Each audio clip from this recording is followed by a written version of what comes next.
Okay, red light. This is Journeys in Podcasting, an ad hoc Friday afternoon edition. I'm going to get closer and closer to the camera until I. No, I'm just kidding. So this was actually an improv plan. James has come on, James Hannam in London, in England, and he's going to walk us through some of the new tech maker projects.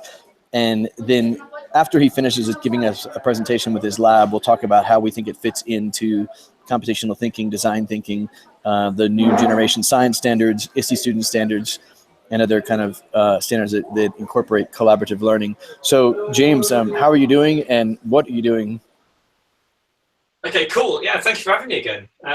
All right, so yeah, we've been talking today just about some of the random stuff I've got in my workshop and kind of things I've been doing. I've kind of gone back into teaching.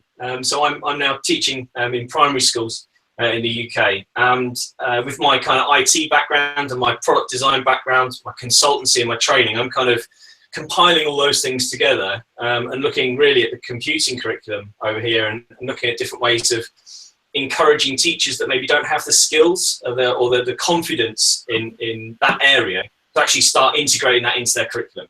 So rather than teaching it separately, which tends to happen at the moment, so computing is considered a completely separate entity to the rest of the sort of curriculum in the UK, I'm trying to think of ways of encouraging that to be pulled back into the subject. So one of the things that we're looking at is kind of mini drones, really cheap, nice and easy, health and safety free kind of stuff. Little tiny little drones like these, ridiculously cheap. They're sort of $30 to $50, and they're virtually indestructible. I did a project in Yorkshire, in north of the UK, and we looked at the geography department, and we looked at how to encourage teachers to use technology, and that's where the drones came from. Really, we used some big commercial drones from DJI, Mavic Pro, which is amazing. And took students out on a field trip, and instead of doing surveys sort of walking around and stomping around fields, we actually threw the drones up in the air and then documented all of that. And that kind of got me thinking as to how could we use this kind of tech in primary to do the same sort of thing, to encourage that kind of more contextualized approach to things rather than keeping it in a box somewhere separate. So what I'm doing at the moment with these drones is basically using iPads and Chromebooks, using with the iPads, using a thing called Swift Playgrounds, which is kind of Apple's computing system platform, if you like. And it basically teaches, they've done this whole plethora of really cool resources. But essentially, it's kind of almost game-based learning. So you've got a character, you have to control it, and then you learn how to code through that. And it's really in-depth. It's more in-depth than anything else that I've seen.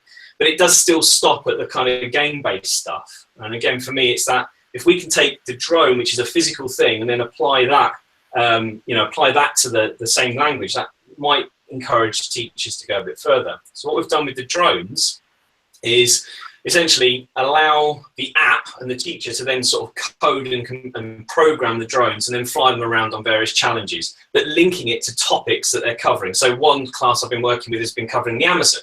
So we've been looking at how do we get supplies and medical supplies into the various different areas of the Amazon.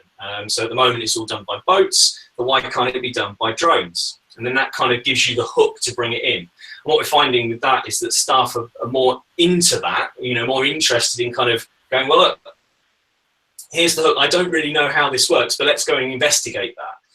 And then once they get into that kind of realm, they go, okay, well, now let's bring it back to what we were doing with the iPads and the drone, and let's see if we can do the same thing.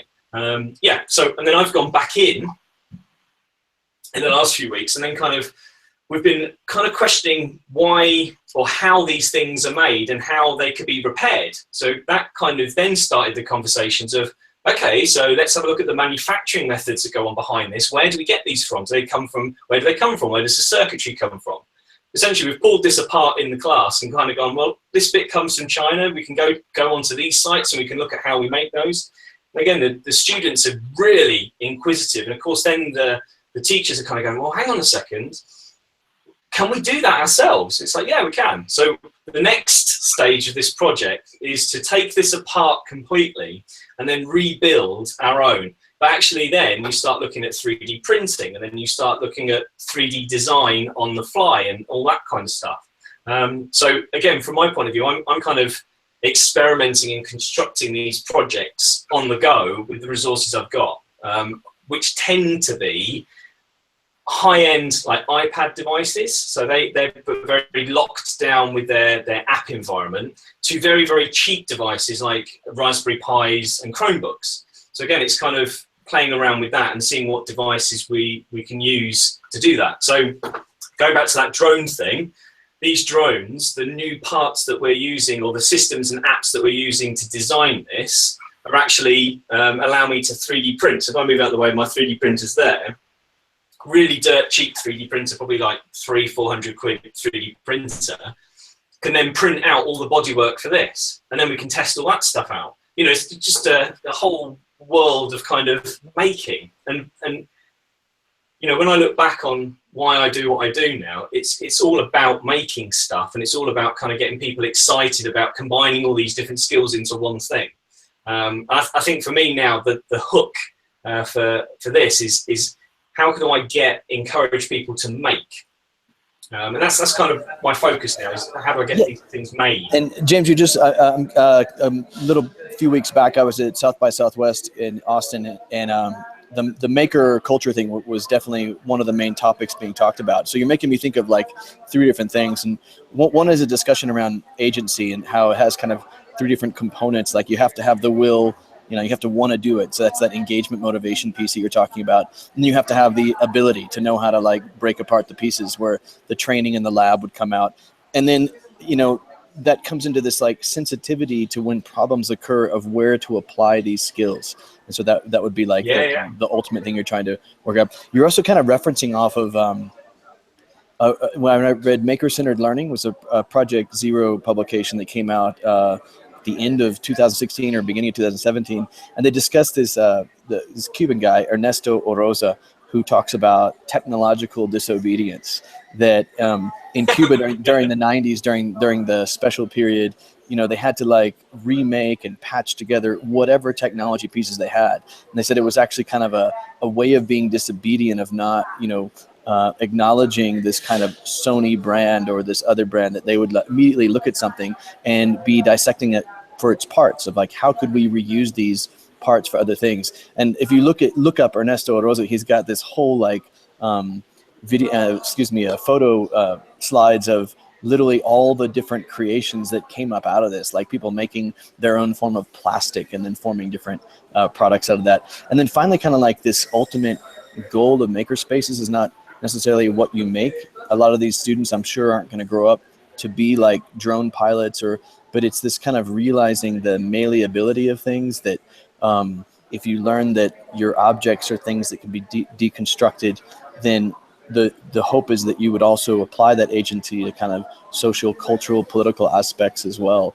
Is that in the back of your mind as you're having these kids tear apart drones, or what are you thinking? I think exactly that. For me, it's all about, it's that inquisitiveness of like, how does that work? Why does that work? And again, if you boil everything down, that's essentially it, is, you know, that's what we're trying to encourage in the classroom, is that inquisitiveness. But you could, I think, again, coming from like an engineering family and a design family and a creative family, is I've always been encouraged to do that, and that makes life so much easier for me to kind of learn things if I've got like a context, a physical context that I can apply it to. And again, that's kind of missing within that computing curriculum. You know, it's very much, it's either on a screen, or it's, you know, online, or it's a plain flat resource. What I want to do is, again, like I said earlier, it's kind of like oversaturate that with color, if you like, you know, so putting it into a physical thing. And again, it ties into all these other things as well. I mean, you know, over here, there's all that kind of lifelong learning. You know, in the UK, it used to be the focus on lifelong learning and, you know, cross-border skills, you know, that kind of stuff. And how do we blend the curriculum across? And you were talking about kind of like the different kind of thinking that you want to put into these environments.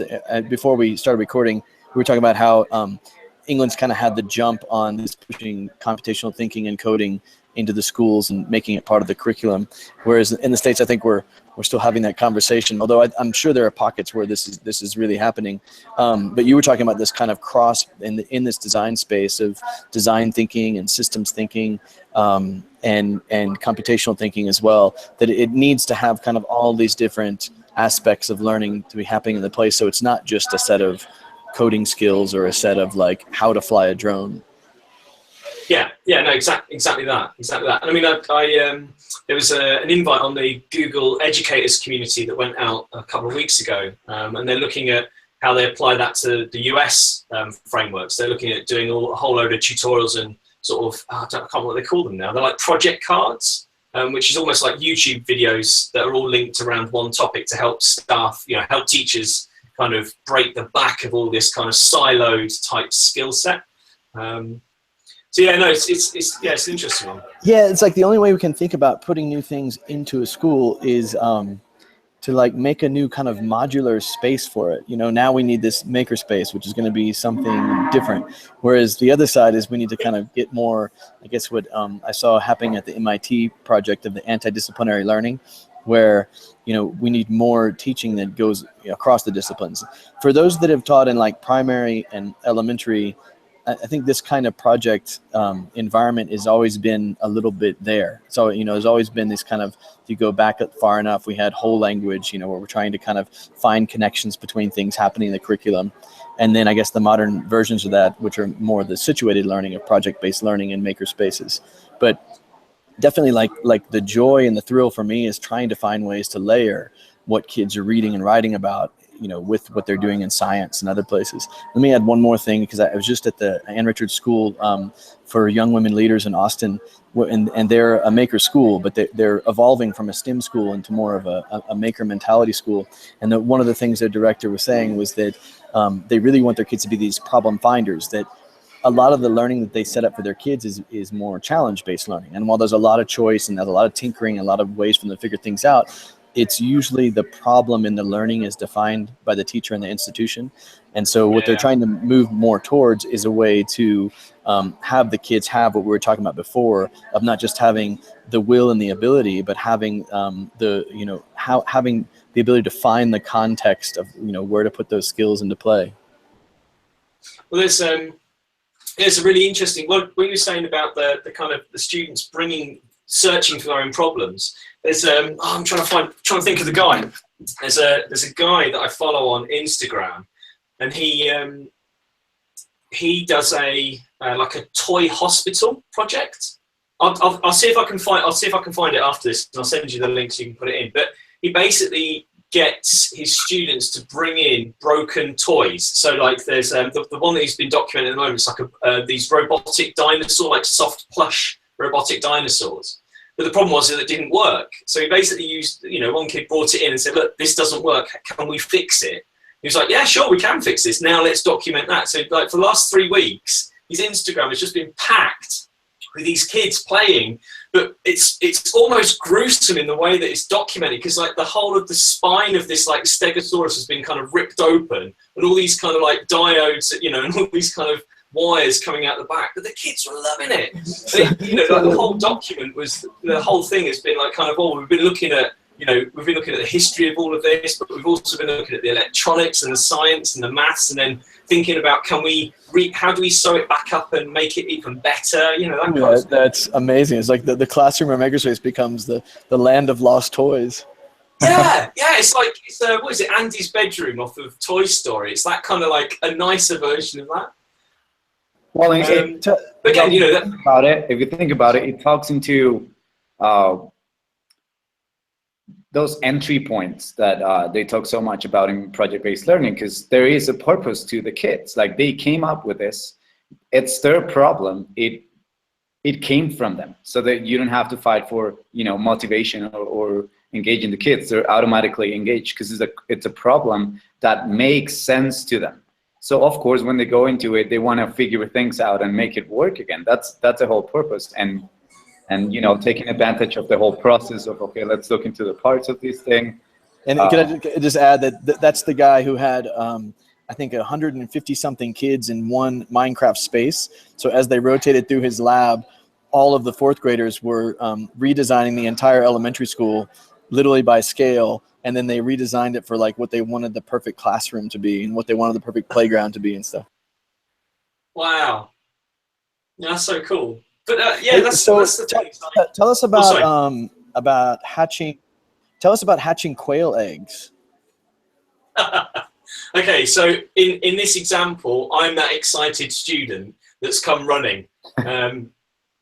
So my girlfriend Hayley, she's started basically setting up a school farm at the school she works at in Birmingham, and as part of that, obviously you have to get the stock, but also show the students exactly where everything comes from. So one of those things this time of the year is looking at hatching eggs. And one of the things that the students wanted to have is quail. So tiny little eggs, apparently quite tricky to hatch. So she's gone out and looked for an incubator. But of course, because it's a startup, it's essentially like a startup business. There's a limited amount of money that's got to be spread a long way. So she was looking online at these like incubators. Essentially, the egg steamers that you get, the little kind of four eggs in a thing, and you can steam your own eggs. Essentially the same sort of thing as that, but a bit bigger, that holds like 8 eggs. But they're ridiculously expensive. They're like £200-300. But it turns out, doing a little bit of research, it turns out that the quail eggs, they need turning 3 times a day. But it needs to be a regular amount at the beginning of this whole process. For sort of 2 or 3 weeks, they need turning at the same time every day. They can't turn slowly, so they can't be sort of slowly rotated. They have to kind of, be turned in sort of individual amounts. So that becomes a problem because, a really expensive incubator that has all this stuff is like £200-300. But also because of the quantity of eggs that you're hatching, it's almost like a full-time job just turning eggs. You're kind of just babysitting eggs. So I said, well, okay, well, let's have a look. Let's see what the actual device is. So she bought one, which was like £60, which does the heating and the kind of temperature and the humidity, but it doesn't do anything else. But it has the space too. So like the parts of the object are missing. So like the motor isn't there, the timer's not there, but everything else is. So I said, well, why don't we just have a look at seeing if we can redesign. I can redesign that. Let me redesign it. Please let me redesign it. So kind of did a few drawings, kind of sketched it out, took a few photos, that kind of stuff on my iPhone and that. And then essentially what it is, all that's missing is a motor and a timer. So doing a bit of research online, again, go over to websites that pull circuit boards from China, and you can get a £15 timer from China for, next to nothing within a few days. So I ordered a few of those, just a few sample ones to see what they're like, and then got down to designing. So essentially what we've got is the base had like a geared platform, so like a disc with teeth all the way around the outsides that just sits down with holes in it for the eggs. And then all I did is redesign the gear on an iPad, or in fact actually a Chromebook for this one, and a Raspberry Pi. Looked at some CAD software that was cheap and free online. Basically worked out all the teeth, worked all the maths out on that one, printed that out, done. So printed that on the little 3D printer. Next one was the case. So then trying to figure out a nice little watertight case. So then I ordered off eBay some of these little, these survivalist things you have for your key rings. You ever seen those? They're like little units that sort of twist off, and you can put like a penny or a pound in them and then twist them back. It's like brilliant. Looked at the way they were done, so redesigned that. So again, all of that plastic 3D printed, and that's the fin here stops it from rotating in the holder. And essentially inside of here goes the motor, and then the gear clicks on at the bottom. So it's really like simple stuff. Nice little hollow space, and then it's got little clips on the inside so that when you push the motor in, it clicks into place, that kind of thing. All of that probably took me the best part of a weekend to sort of play around and come up with. And then looking at maybe putting it onto sort of Raspberry Pi and designing it that way, making the 3D printer wireless. So again, with another Raspberry Pi, making that completely wireless so you can send it from any device. Essentially, at the end of the day, that's like, I think that was 13p, so whatever that is, 13 pence worth of plastic. I think all in all those timers I bought over from China were like 15 quid. So if you said that's a fiver for that, yeah. And the difference between a commercial unit, which has got a timer to it, £200-300, the cheapest one with a £15 timer motor in it, like 70 quid in total. So it's really good. And that's what we did. Ta-da! Very cool. And so did it work? Were they able to hatch quail eggs?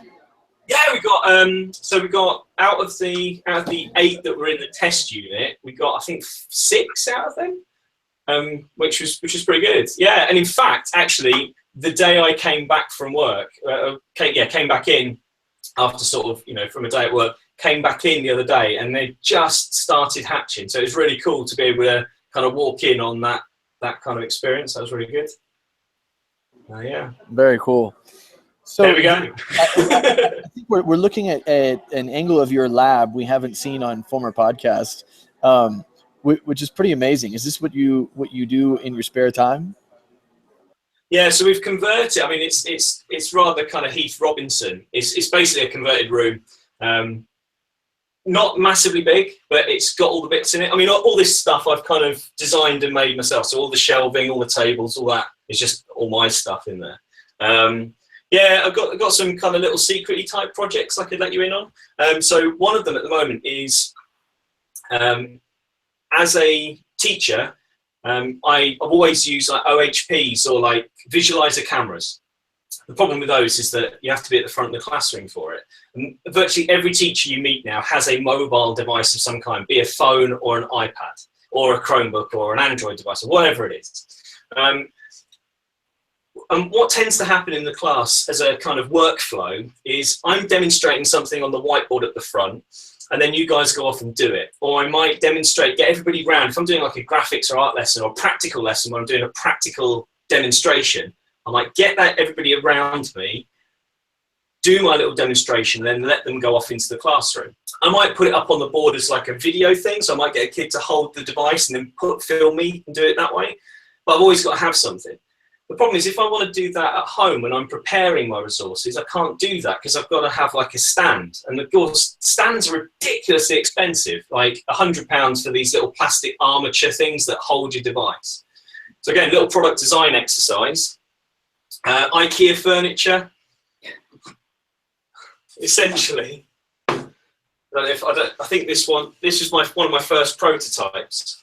I've thrown all the other prototypes out because I've run out of space. But basically, it's a slot together. It's the same profile, but hang on, I'll step back. It's the same profile, but flipped the other way around. So you have, if you look at it that way, you kind of have a long angle and a short angle.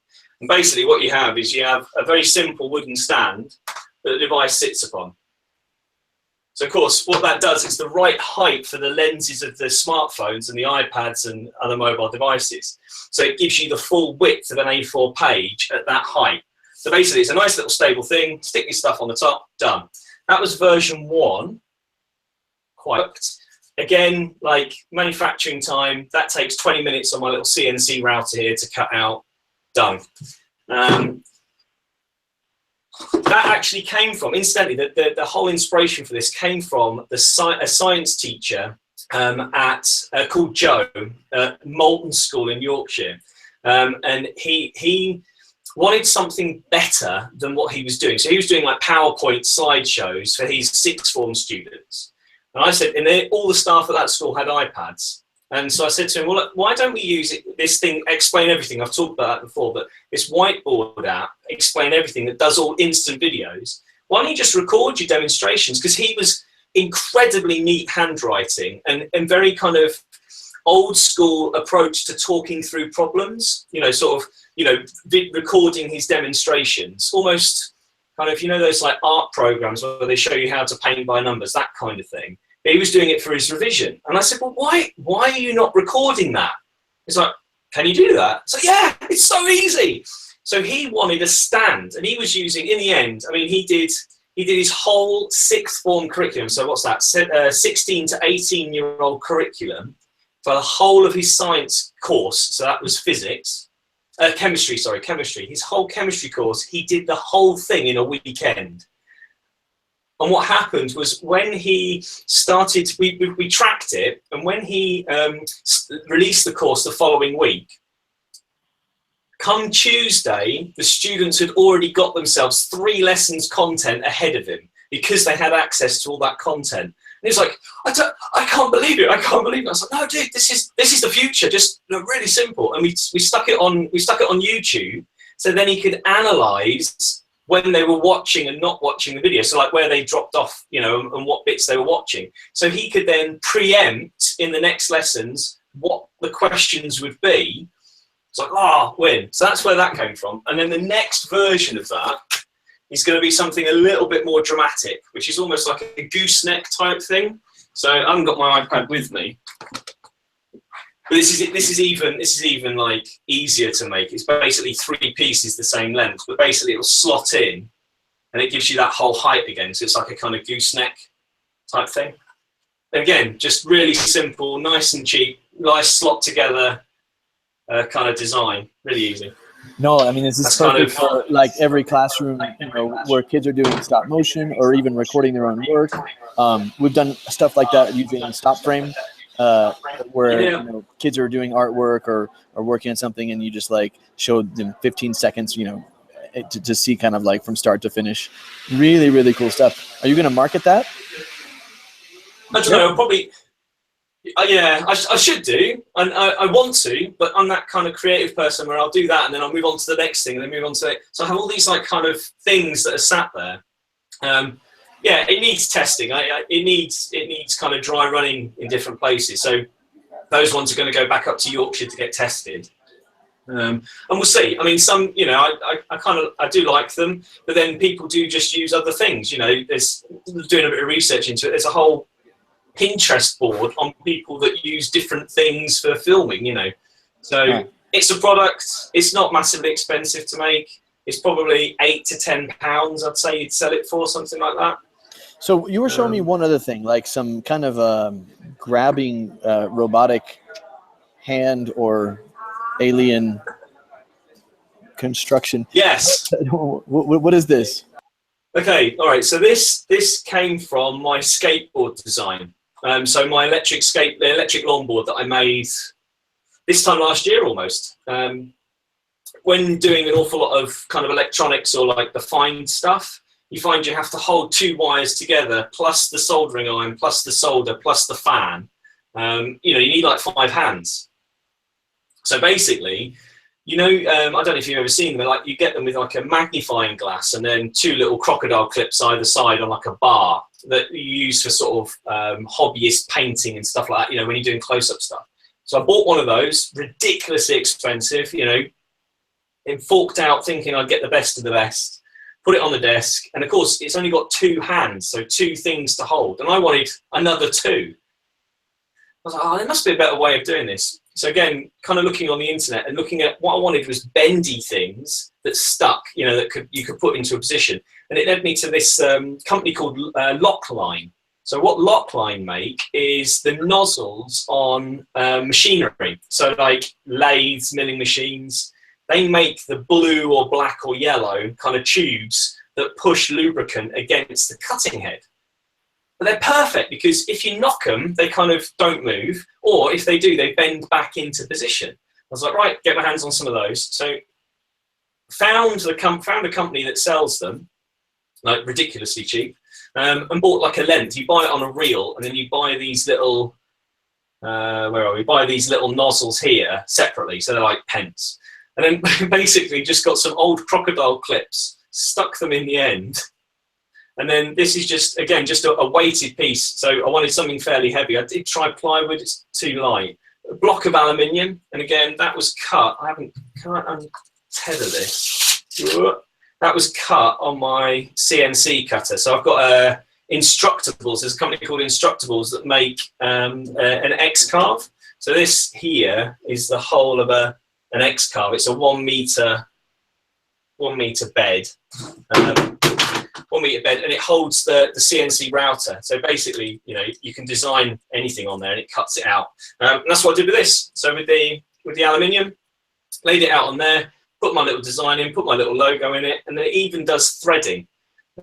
So what you can do is these are all threaded under a certain thread type. But basically, because it's now bendy, you can bend it all around. It is done. Again, just like simple ideas, really. So you pulled me in a lot of different directions, but what I'm listening to is that you're definitely practicing what you're pushing into the classroom as well. Earlier we were talking about not just having these be maker spaces, but having them be points where different disciplines can come in and bridge. You have demonstrated, I saw on internet, the BBC highlighted you doing a drone project where the kids went out and mapped different parts of the neighborhood. I forget what the problem they were trying to solve was, but they had to like walk the neighborhoods with drones and do aerial filming. How do you find the points to bridge across the curriculum, and how do you create those teams of teachers and get buy-in for that? Oh, that's an interesting one. Okay, so that is as an example with those guys. I start out with kind of one-to-one interviews with the staff. So I'll take a department, so the humanities department, and I'll go around it, and I'll see the teachers out of their environment. So just one-to-one informal interview, just talk them through and just try and get a feel for what they want to divulge to me. So most teachers, when presented with a geek or a specialist or an advisor or consultant or whatever you want to call it, they'll lock up, like instantly lock up and be kind of very skeptical about what's going on. So I'll just kind of quiz them and say, look, this is what I've done. Let's go on to this. And then what I'll do is I'll then get them to walk me through a lesson. So whatever their next lesson is planned, I'll get them to walk me through that one or walk me through a previous lesson. So what that'll allow me to do is to figure out how they teach in the room. So, and again, what tends to happen is they'll tend to kind of zone out and just, tell you a story. And that's kind of the bit where you've got them, because then you can sort of analyze what they're doing. So do they teach from the front? Do they lead from the front? Do they, quiz kids? Do they stick religiously to a PowerPoint presentation? Do they run on the fly? That kind of thing. Once that's done, in that case, in the Malton case, there are a couple of teachers that I would call old school teachers. And I'm then constantly looking for opportunities to kind of go, oh, that problem that you have, I have that problem too. This is how I solved it. So we had one thing that came up was the field trip was coming up. And it was all to do with data collection. So they were analysing the diversity of sort of living conditions across the city. So basically transected the city, going from the outside in and seeing the different quality of buildings and general life that was going on within a city. The problem that they were facing, the biggest problem, was time. And again, it comes down to those conversations I had in the past when I was with LearnMaker, is that, we found that time, workload, and money are the top ones that kind of affect all teachers. So the problem was that they were doing this for a GCSE, so an exam year, they were doing this. And that means that they didn't have, they have a very limited amount of time with the students. And after the field trip, which they have to do for the course, they were then spending 3 or 4 lessons just analysing, processing the number data that they were generating. So as an example, they would go down the street and they check off how many buildings have got, say, damaged windows, or how many benches there are, or how many dropped curbs there are, that kind of thing. They analyse all that data, and then they have to take photos, or they do sketches of all of the areas that they analyse. So of course they then have, at the end of the day, a folder full of drawings that are kind of quick sketches, because they don't have a lot of time on site, and they then have loads of survey data that they then have to process. So I was kind of like, okay, well, why don't we use the devices? Oh, and all of this is done on paper as well. So every student in this school had a mobile device, but they weren't using it in that subject. Or if they were using it for research. So I said, well, why don't we use the camera on the device, just nice and simple, and just take photos? And then when we're doing the surveys, if they're doing the notes, by hand, which is probably a lot quicker, why don't we have some form of tech that can go up and then do bigger surveys? But we can also keep the track of the students, because again, from a staff point of view, if you've got 60 year 11s running around, 16-year-olds running around the city, you've got to keep your eye on them, especially if they're doing sort of street surveys and doing fairly big distances. So again, from the drone point of view, we as the adults, as the trainer, as the teacher, we could fly the drones up, view the students and track them, but we could also then get the students to then fly their drones up and do very simple kind of sweeps, if you like, of the area. Now, the other thing with those, the reason why we use the bigger drones, the more commercial drones, is that you can have, like learner drivers. In some learner driver cars, you have 2 steering wheels and 2 sets. That's what you can do with these particular drones, these DJI drones, is that you can send them up and you can have like a trainee and a trainer remote control. So at any point, the person that, there's some adult that's responsible in control of them. No, keep going if you have more.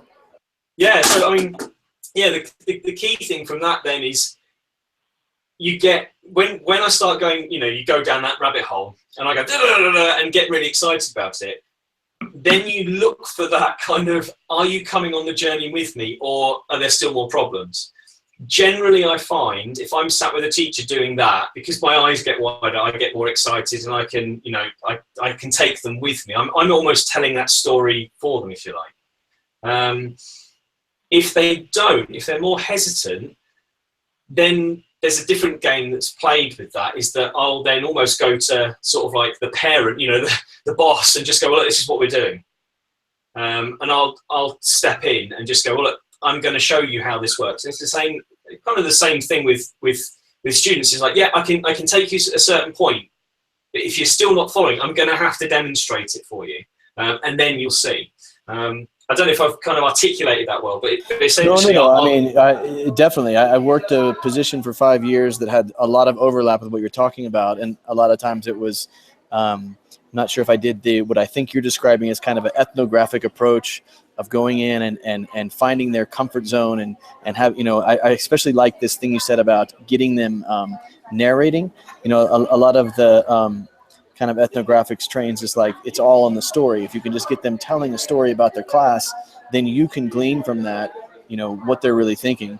A couple of months ago, I just interviewed 2 nieces and a nephew, all about their school experiences from, middle school all the way up to a senior graduating. And it was absolutely fascinating, just by prompting with some pretty open questions, but getting them telling stories about their school day, how much information I could draw out of that. It sounds very design thinking too, kind of thinking of the teacher as the user, and how is this learning environment experience, how is it going to affect them, and how do I connect it to kind of their prior knowledge and their schemata of what they know about how learning can happen. I guess I want to throw in a question, but first I want to finish a couple of things you're making me think of. One was that I've been corresponding with Marion Brady, who's a octogenarian. I think he's almost 90 years old. And I tried to get him on the podcast, but he doesn't do interviews anymore because he says he just gets a little cluttered and sometimes can't finish sentences, but he can still write, and he still writes fluidly. And so I've been kind of prompting him. I read a little bit of his work, and then I send him a couple of questions, and he writes back. So that kind of, it's almost like an open journal between us. Like, I'll tell him a little about my teaching experiences, send them to him, and then he'll kind of send things back to me. But it's been really, really cool kind of tweaking into this idea of what you're talking about, of like, we really need our old growth in the schools. And just because we're putting in new tools and it's changing learning environments drastically sometimes, that old growth is where all of the, knowledge of pedagogy and all the knowledge of deep content is all embedded in there. So it's that which guys like you, I guess me too, need to kind of pull from.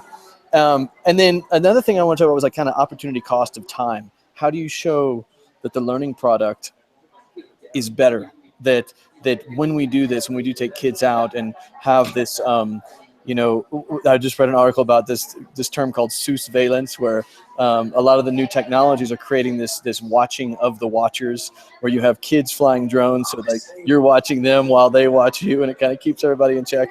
But going back to my question was, how do you show off to that learning products are worth it, that we're not just deviating on this wild field trip, but the learning they're going to do a much better, whatever that learning product is, be it test, writing, reflections, or whatever else.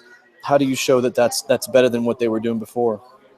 Yeah, I suppose like before you can demonstrate it, it's kind of putting the common sense to it. So, almost saying, well, look, if they're going to be doing sketches in a limited amount of time, they're going to rush it. So the quality's not going to be there. So surely that should be almost like that flipped, old school flip learning type stuff. Let's take that out of the equation. Let's do that away from the field trip, and let's just get the data that we need. Then I suppose after or during the project, it's kind of just checking in. Especially again, that drone project was crucial because we had 2 film crews following us around and 2 journalists there, frantically writing stuff down. And again, it's kind of going around and just checking in with everybody and just checking that the method that I'm using worked or is working. If it wasn't, and there were a couple of things in there. So for example, I suggested that they were because they were doing one particular street that was quite long, and all the students were taking photos. And I hadn't even thought that they wouldn't know how to share that stuff on the fly. So again, the teacher's like, well, this is taking me longer because they're going down and having to stop and focus and get the camera right. So what we then did is kind of just stop the students very quickly, got them around. I said, look, this is how you share stuff. Here's a nice little skill that I assumed people would know, but here's a really good way of doing it. And then sometimes in that situation as well is like just throw more tech at it. So I had backup systems as well. So if, for example, it was going to pour it down with rain, can't fly the drones. If there's lightning, can't fly the drones. If it's really windy, can't fly the drones. If people come out of their houses and, say don't fly it, can't fly the drones. It's quite simple. So we had some 360 cameras as well, some little Samsung like ping pong ball things. And basically, that then was like, okay, kids taking too long to do this. Let's bring out the 360 cameras and let's use those. And then a little input from me, showing the teachers how that works. And then, then we moved on. So yes, that's kind of that. And then afterwards, it's then kind of gauging. It's not just the output, it's also the enthusiasm as well for me, as well, because it's a GCSE subject. This is at the beginning of the project, they've got to carry that momentum through. And often kids, kind of go off on tangents and lose enthusiasm at certain points. So for me, it was about maintaining that. So if they're excited about it, that for me is a good one. But then, it's very evident as soon as we came back that once we'd shown them how to share the stuff, and because they'd documented it old school with clipboards, but they'd also taken photos of it so they could remember. And they'd also used a dictaphone so that when the teachers were giving their input at different points along the streets, like, oh, look, this is the history of this, the students recording that with video. Now, again, in that case, the older teachers were less hesitant, and this is what I tend to find, is older teachers are less hesitant to hear their own voice or be recorded. The younger teachers, so closer to the newly qualified teachers, that are a bit more savvy and a bit more aware of what video is, if you like, they tend not to want to have their audio or video taken. So, we had students, recording, that kind of stuff. And then afterwards, there was just an instant impact. You could see that, the teachers, the following day when I went round, because again, I was quite, because it was kind of a pilot, if you like. In my head, it was a pilot. Going around just making sure that everybody was happy. I feel like you hit on something that's hard to explain sometimes about the high levels of motivation you get out of these types of activities that often gets confused with, I don't want to call them lesser teachers, but teachers who crank up motivation sometimes, but they don't have it go anywhere. Like they don't give those kids that immediate application to take all this energy they have and actually throw it into their work. And so this has always been kind of the goal for me, is to rile the kids up into kind of frenzies of motivation, but make sure you're doing it with a very academic, it's kind of like a tool you're using. Yes, I'm going to get you guys really excited, but you're going to be driving after this even more complicated learning objective than we could normally get at without doing this kind of activity. Then you're also making me think of James Paul G., who wrote a really, just an amazing book called What Video Games Have to Teach Us About Learning. And one of the main things he talks about is having this immediate application, that as soon as, good video games are teaching you something that you're about to use. So they kind of give this information in little modules as you go, which made me think of when you were saying, like, it was time to call them all together and then give them a quick mini lesson on how to document and get your photos up there. So they have this like immediate application they're going to do right afterwards. It's not something they have to like kind of save, record, and then maybe down the road they're going to use, but they're actually going to do it right there in that situated environment. Yeah, no, I totally agree. I think it's really good. I mean, you know, and at the end of the day, once you've got those the kind of cold hard facts of it, especially in that case, you know, students the very next day, they'd already, because I encourage them to use their own systems, their own phones and things, you know, to do that on the day as well, because they had that and they'd shared all that data and they'd done all of that and they were excited about it and they were sharing all the videos and photos. The very next lesson, they'd already got all the data prepared and collated, which had cut 3 or 4 lessons straight off. You know, just cut those out. You know, that not waste of time, but that use of time of just collating paper and photocopying and making sure and double checking all the numbers, all that had gone. And again, the most hesitant members of staff then can go, well, look, actually, I've got 3 lessons back. I've got 3 hours of content that I can now deliver to the student, and they're not focused on something else. No, fair. Yeah, that's kind of how it works. So, when can we have you back to walk us through your laboratory of events and tools? Anytime at all, Chris. Anytime at all. I don't know what else I've got really. That's about it, really. I think. That was plenty for us to kind of sit and digest. That was amazing, James. And like I said, this was completely impromptu. We actually met online for a different purpose, to have a different kind of podcast. But as soon as you started talking about your projects, I was like, no, let's record this. Okay, well thank you. Diego, you want to add anything? You've been a little quiet, more quiet than normal over there. But then again, it is the end of a long week. James, I was wondering, how do you get teachers to follow you into these type of things? Like, how do you set up PD, or do you have specific sessions that they have to attend? How do you engage teachers specifically? Oh, so if I'm doing a project, so I tend to work in projects with schools. I'll tend to work probably about 10 to 14 weeks with schools. The school I'm at the moment, I'm working with them for about 14 weeks. I use a really simple online tool to kind of categorize it. But essentially, I call them streams. So they're kind of blocks. So I'll do like a rolling wave, if you like, across the school of training. And then we just focus on 1 or 2 things every week and just build up. So the end goal at this school is to migrate to Google and to use Chromebooks and iPads. That's the end goal for the school. They also, in that point, they want to obviously save a bit of time and, you know, save effort and that kind of thing.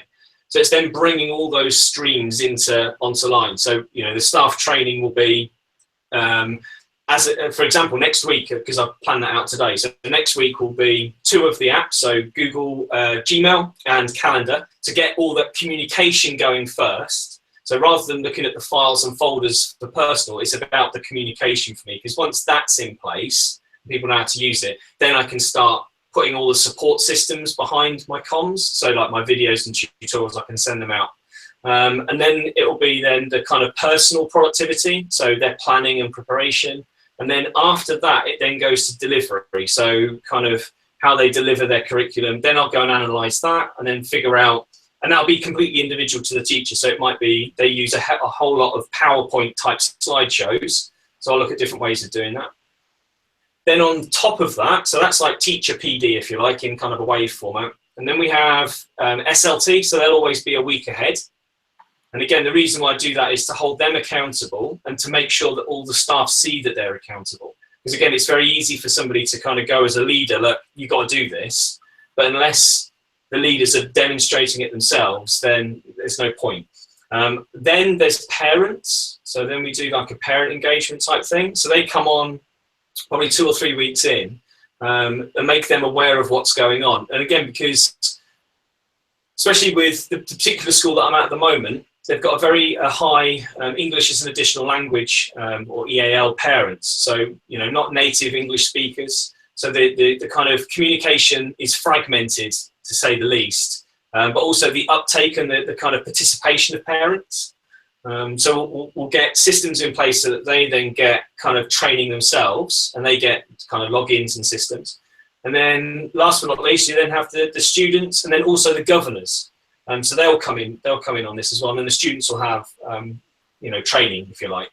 But that then intertwines with these projects, so the drone project and that kind of stuff. That kind of links in with all of that.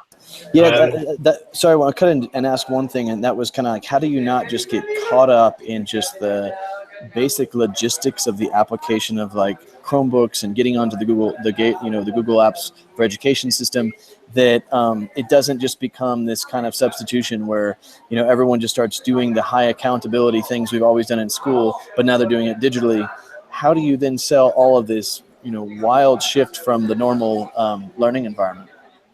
Okay, so on top of that, what I'm also doing with these guys is I'm also moving their MIS system. So that's all moving across. So it's literally, I've managed to topsy-turvy the whole school, essentially, which is a massive pressure for me. But how to kind of get away from that, the kind of logistic planning and stuff like that is the only way, because I'm, as you've probably seen, I'm quite a creative, random guy. I mean, I describe myself very much like a magpie. I'll go with the shiny thing, and then when the shiny thing stops glistening, I'll go with the next shiny thing. So for me, for my discipline that I'm very paranoid about is making sure that everything's like hyper organized.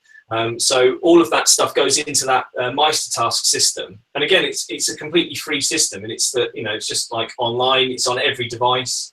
And everything goes through that. And then if there's any meetings and stuff like that, if I have meetings with the leadership team, and then what I would call like the geek team, the guys that are actually going to implement the hardware, software stuff. And then I'll have meetings with the teaching team as well. So at the beginning of the week, I'll run through very quickly with SLT that this is the focus for me this week. Are there any problems? Where do you want this to go? Let's move on with that. The geek team will be very much, here's the skills that I need you to have. Do you have them? If you don't, here they are. And then deploy what we need deploying. And it's incremental. I mean, I've done this now, this particular kind of style of thing, I've probably done, I would say probably about 20 odd times in the last year or two. And now, and again, we tried at LearnMaker, tried to like document what I did, and put it into a book. I think last time I spoke, we were looking at, or a couple of times before when I spoke, we were looking at creating like this framework.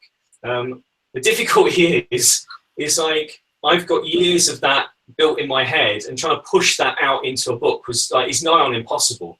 But what it did allow me to do is it did allow me to kind of clarify in my head, like kind of where my weaknesses were and where to fix those. So I use like a project management tool, which is really flexible, and then basically try and offload the logistics at the beginning of the whole thing, get all the technical out of the way. I mean, the Google thing, like literally 40 minutes done. That system's set up within an hour. iPad deployments, Chromebook deployments, depends on how many devices, but again, a maximum of like a day or 2 days for a typical school. The hardware stuff is kind of like, I know I can do it because I'm technical, but like for a school, I mean, if there's any teachers or leaders listening to this, it's like the hardware stuff isn't really a problem because you just get somebody to do it. It's that whole, was it Tim Ferriss did the whole 4-hour work week thing? And one of the things is it's basically like, if you can't do it, like, why are you doing it? Just offload it, outsource it. Exactly the same. If the people you're buying the kit from, if they're not willing to help you set it up, then there's a problem. Go to somebody who does. And that's kind of approach I take. So the people that we're using, or the resellers, the IT support that we're using, are very much centered around getting the stuff sorted out for the school, which makes my life easier. I would say that's a ripe market for here in Bogota. Is it, not that I know of. I don't think there is a system that just sells you iPads, sells you Chromebooks, and then comes into your school and like makes sure everything's working. And, everyone sort of runs their own IT departments, and that can be a major obstacle.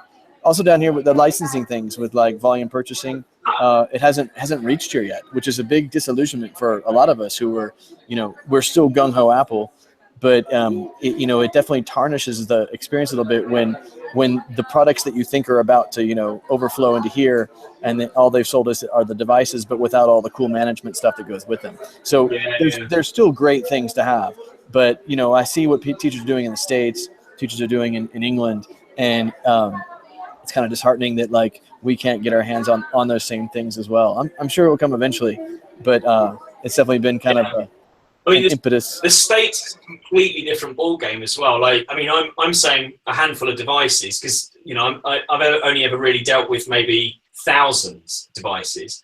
In the States, a deployment could be tens of thousands. And it's. Yeah, I think I have no idea how that works. We've had on one of our first podcasts was with I think his name Brian. It was Brian, the creator of Book Creator. But the deployment was like 20,000 students. Like they were deploying 20,000 iPads, and this one guy was in charge of the whole thing. I was like, oh. Yeah. But yeah, I mean, yeah. So from my point of view, it's like, yeah, you get people in to do that. But also, it's kind of like looking at. The device is the kind of the tip of the iceberg. It's everything else. It's getting the staff ready, and this school that I'm at the moment, the teachers are very willing to a point. If I'm coming in and going, right, all this stuff's going out the window. Here's your new thing. It just can't happen that way. There's always that organic element, that organic transition element to it. And that's why I found somehow like the word innovation has kind of somehow been paired with technology, but like I think the clear way to look at it is that it's always about human innovation, and if the humans aren't ready to budge, then this thing is nothing, and that can be anything from an age-old overhead projector to having a dozen iPads in your classroom. Like if you don't see the human innovation that can happen around these devices, then they're missing kind of the whole thing. That to me has always been like the wow of the whole thing. It's like, yeah, the device is cool, it's shiny, it's new. That's always cool, and that can be a real kick to motivation for getting some kids to kind of buy in. But that motivation will always kind of have a slope. They're gonna that won't last long enough. But when you have the human innovation, the collaborative learning, the new kind of encapsulation, the multimodality of getting to work across these different ways of thinking, these are the real innovations, and they're nothing new. They've been around since cave painting. We're just having to kind of redefine them and kind of in a rapid pace with our new devices. Yeah, I totally agree. But no, it's good. I mean, it's so nice now to be able to mix the teaching with my making and also a little bit of training as well. I feel very lucky that I've managed to be able to kind of come away from LearnMaker and the cool stuff we were doing with that and be able to carry on. When we first agreed to speak today, the group was going to be about sort of endorsing, like where do you find the things that kind of leave you in awe and provide that sense of wonder, like on a weekly basis. What kind of experiences do you seek out? Websites, materials, like what do you digest? And that was a very Tim Ferriss question, because he always asks, like, what are you reading? What are your favorite things to do? Yeah, well, so at the moment, actually, there's quite a few things. So Audible stuff. There's like just kind of my mind dump at the end of the day. I'm a big Dungeons and Dragons wannabe player. So there's a thing called Critical Failures, which is a whole series by a guy called Chris Bevan, and they are the funniest books ever. So that's kind of my like end of day wind down thing. Beginning of the day, I've just started yoga because my back is just killing me. So yoga's a thing. I've got like a 30-day challenge at the moment on YouTube. YouTube stuff, tested.com. Adam Savage is just mind-blowingly enthusiastic. Like if I could be him, or just 1% of who he is, like a British version, I'd be a made man. Because you're getting close. Just keep going down the 3D printer road, and you'll be fine. Just keep building. But like he's my seriously, like he is the daily inspiration. Really, just the stuff he does and the places he goes and the people he sees. That's kind of my thing. And then I suppose the other thing is really just the people that I work with is another really good element of what's kind of keeping me ticking. Really, is that I'm very lucky to be able to work with teachers at different places and be called a colleague. So that's pretty cool. And then the other thing is just Make Magazine seems to be my magazine of choice at the moment. And yeah, that's about it really. I mean, that's kind of where I get most of my stuff from, is YouTube channels I subscribe to. Tested seems to be the thing. And then, yeah, just a few other little Audible books really. Very, very cool. No, and it's great to kind of catch up with, I feel like we've talked 3 times now, and each time it's like a new phase. And so it's really cool to hear about the new developments. Well, coming up this summer, I'm going to be in New York for part of it. So let's have you at least come back for a panel at that time.